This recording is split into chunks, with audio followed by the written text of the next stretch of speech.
do ideas come from?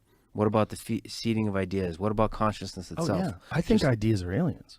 Yeah, they're like, tell me one scientist or artist that can tell you where their good ideas came from. Right. They're all like, I mean, it's never systematic. It's always like you're like channeling. You're a receiver, an antenna for something. Yeah. Like, Where's that what is coming from? creativity, right? Yeah, where's that coming from? Where's it coming from? The muse. I mean, Pressfield always talks openly about the muse, and he treats it that way when he sits down to write. He treats it like it's a real object that's giving him information, and that he treats it with respect, because that's how the muse rewards him for his hard work. Yeah, but also not just ideas, consciousness itself. Yeah. Like we take this for granted. It feels like something to be this. Yeah. Like, what is that? Because like, do other animals have this? Maybe this kind of consciousness that we have, ability to richly experience the world in a really interesting, complicated way.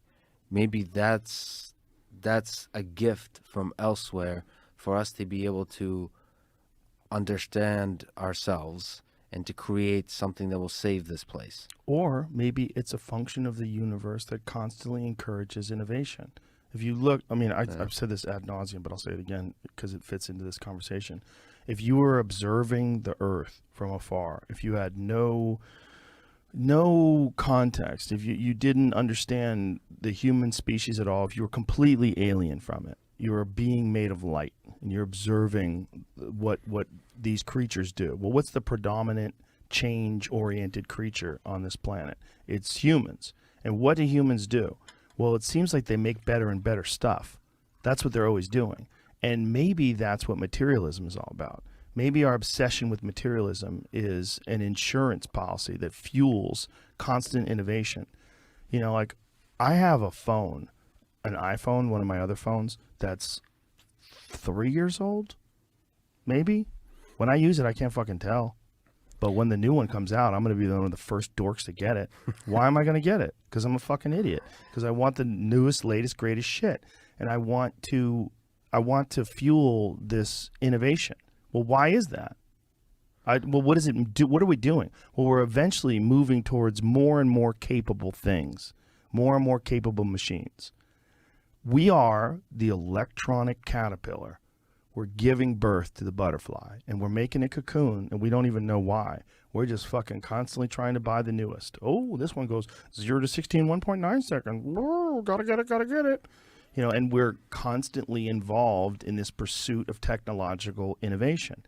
Now, if you think of ideas, every single thing that exists on this planet, whether it's a mug or a house or a fucking windmill that creates electricity, all of those came out of the human imagination. All of them.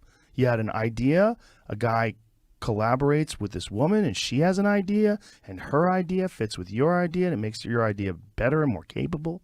And then you get together with a group of people, you form a startup and your ideas all gel together and you're working 16 hours a day around the clock to make the world a better place with this new idea and this new product and this new and everything gets better over time. Nobody goes, you know what?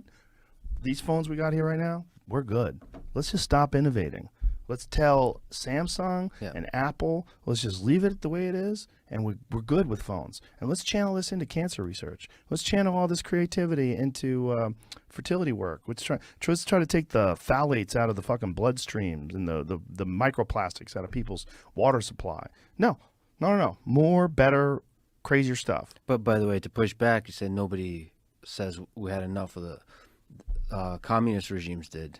Authoritarian regimes often do. They actually suffocate innovation, which is interesting. If you look at Earth as a